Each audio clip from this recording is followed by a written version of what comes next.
Every day I wear my crown and bathe in a ton of milk to keep my skin soft and silky. After my bath, I send the milk down through stone gargoyles to the poor peasants roaming the streets.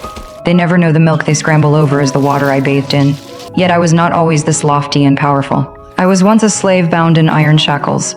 When the king rescued me, he was instantly captivated by my extraordinary beauty. He brought me back to the palace, placed a golden olive wreath upon my head, and made me his queen. On our wedding night, however, I drew a Damascus dagger and slew the king.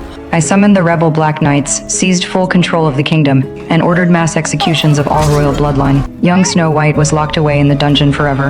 After claiming the throne as queen, I seized a young girl each day and used dark magic to drain their essence of youth, preserving my own eternal beauty. Stripped of their youthful vitality, the girls aged rapidly and withered away.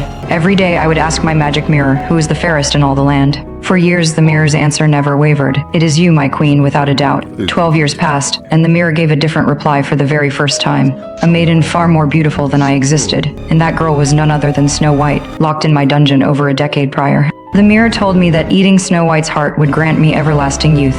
Blinded by jealousy, I immediately ordered my elder brother to go to the dungeon and cut out Snow White's heart.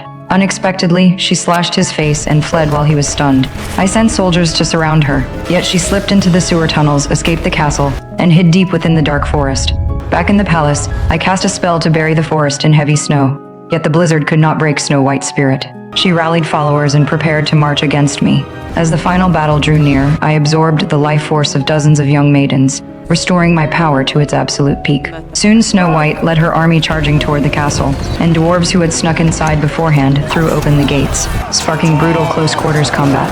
I stood high above, watching Snow White, and deliberately lured her forces to cut a path straight into the throne room. I remained calm, waiting for every last foe to gather before closing my eyes to channel magic. Countless jagged black shards swirled together to form hideous monsters that attacked the dwarves and soldiers. Snow White raised her sword, seeking vengeance for her father, yet the gap between her strength and mine was insurmountable. I wanted her to watch everyone die because of her. I demonstrated my overwhelming power. Even when my flesh was scorched by raging fire, I healed myself in an instant. I strode forward swiftly to strike her down, but Snow White raised her blade to block my fatal blow, then drove her sword straight through my heart in a counterattack. The black monsters dissolved into nothing the moment my heart was pierced. I was a sorceress, never meant for close combat. My body aged at a terrifying rate, and life slipped away from me completely.